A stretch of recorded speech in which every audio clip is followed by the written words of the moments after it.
আল্লাহর কসম করে বলতেছি, ওয়াল্লাহি আপনি যদি এভাবে আমল করেন, আপনার ঘরের ভিতরে যত ধরনের জাদু টোনা তাবিজ কেউ যদি করে থাকে, আপনার ব্যবসা বাণিজ্য যদি বন্ধ হয়ে থাকে, বিয়ে যদি বন্ধ হয়ে থাকে, ব্যবসা বাণিজ্য সমস্যা যদি হয়ে থাকে, চাকরির সমস্যা হয়ে থাকে, ঘরের ভিতরে টাকা পয়সা যদি না আসে, ঋণে জর্জরিত যদি হয়ে থাকেন, এই আমলটি করুন, ইনশাআল্লাহ আপনি সাকসেস হবেন এবং সমস্ত সমস্যা দূর হয়ে যাবে। তাই অনুরোধ করছি, আমলের নিয়তে ধৈর্য ধরে ভিডিওটি শেষ পর্যন্ত দেখুন। নতুন হয়ে থাকলে চ্যানেলটি সাবস্ক্রাইব করে পাশে থাকুন, যাতে আমল বা দোয়ার ভিডিও আপনার কাছে পৌঁছায়। প্রিয় দর্শক, আল্লাহ তাআলার নাম কখনো আপনাকে ধোঁকা দেবে না। খোদার কসম করে বলতেছি, আল্লাহ তাআলার নাম, কুরআনের আয়াত, হাদিস, রাসূল সাল্লাল্লাহু আলাইহি ওয়াসাল্লামের নাম, জিকির, আজকার, আমল কখনো আপনাকে ধোঁকা দেবে না। এক গ্লাস স্বচ্ছ পানি নিয়ে এই আমলটি করুন, ইনশাআল্লাহ আপনার সমস্ত সমস্যা দূর হয়ে যাবে ইনশাআল্লাহ। আমলটি হলো, আপনি যে কোনো সময়ে যখন আপনার সুযোগ হবে তখনই আপনি এক গ্লাস স্বচ্ছ পানি নিয়ে প্রথমে 3 বার ইস্তেগফার পাঠ করবেন। আস্তাগফিরুল্লাহ, আস্তাগফিরুল্লাহ, আস্তাগফিরুল্লাহ, এটাই ইস্তেগফার। তারপরে 3 বার দরুদে ইব্রাহিম পাঠ করবেন, যেই দুরুদ শরীফটা আমরা নামাজে পড়ি। এটা আল্লাহুম্মা সাল্লি আলা মুহাম্মাদ ওয়া আলা আলি মুহাম্মাদ কামা সাল্লাইতা আলা ইব্রাহিম ওয়া আলা আলি ইব্রাহিম ইন্নাকা হামিদুম মাজিদ। আল্লাহুম্মা বারিক আলা মুহাম্মাদিন ওয়া আলা আলি মুহাম্মাদ কামা বারাকতা আলা ইব্রাহিম ওয়া আলা আলি ইব্রাহিম ইন্নাকা হামিদুম মাজিদ। এই দুরুদ শরীফটি 3 বার পাঠ করবেন। তারপরে সূরা ফাতিহা শুদ্ধ করে একবার পাঠ করবেন। বিসমিল্লাহির রহমানির রহিম, আলহামদুলিল্লাহি রাব্বিল আলামিন, আর রহমানির রহিম, মালিকি ইয়াউমিদ্দিন, إياك نعبد وإياك نستعين اهدنا الصراط المستقيم صراط الذين أنعمت عليهم غير المغضوب عليهم ولا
পাঠ করে আপনি এই গ্লাস পানিতে বা ওই পানিতে একবার ফু দিবেন।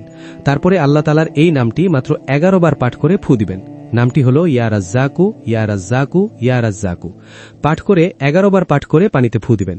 তারপরে আবার মাত্র একবার দুরুদে ইব্রাহিম পাঠ করবেন, যেই দুরুদ শরীফটা মাত্র পড়লাম, এটা পরে পানিতে ফু দিবেন। এই পানিটির কিছু ঘরে ছিটিয়ে দিবেন এবং কিছুক্ষণ পরে, অর্থাৎ 10 মিনিট 15 মিনিট পরে বাকি পানিটুকু বাহিরে ছিটিয়ে দিবেন। এইভাবে মাত্র 3 দিন করবেন। আল্লাহর কসম করে বলতেছি, ওয়াল্লাহি আপনি যদি এভাবে আমল করেন, আপনার ঘরের ভিতরে যত ধরনের জাদু টোনা তাবিজ কেউ যদি করে থাকে, আপনার ব্যবসা বাণিজ্য যদি বন্ধ হয়ে থাকে, বিয়ে যদি বন্ধ হয়ে থাকে, ব্যবসা বাণিজ্যের সমস্যা যদি হয়ে থাকে, চাকরির সমস্যা হয়ে থাকে, ঘরের ভিতরে টাকা পয়সা যদি না আসে, ঋণে জর্জরিত যদি হয়ে থাকেন, এই আমলটি করুন, ইনশাআল্লাহ আপনি সাকসেস হবেন এবং সমস্ত সমস্যা দূর হয়ে যাবে। যারা যারা এই আমলটি করতে চাচ্ছেন কমেন্টে লিখে যাবেন, আমি তাদের জন্য অবশ্যই দোয়া করে দিব। যদি ভিডিওটি আপনার কাছে ভালো লাগে তাহলে কমেন্ট, শেয়ার, লাইক এবং সাবস্ক্রাইব করে পাশে থাকবেন, কারণ আপনার একটা শেয়ার অন্য ভাইদের মুসিবত দূর হওয়ার কারণ হতে পারে, আপনার জন্য সাদাকায়ে জারিয়া হবে।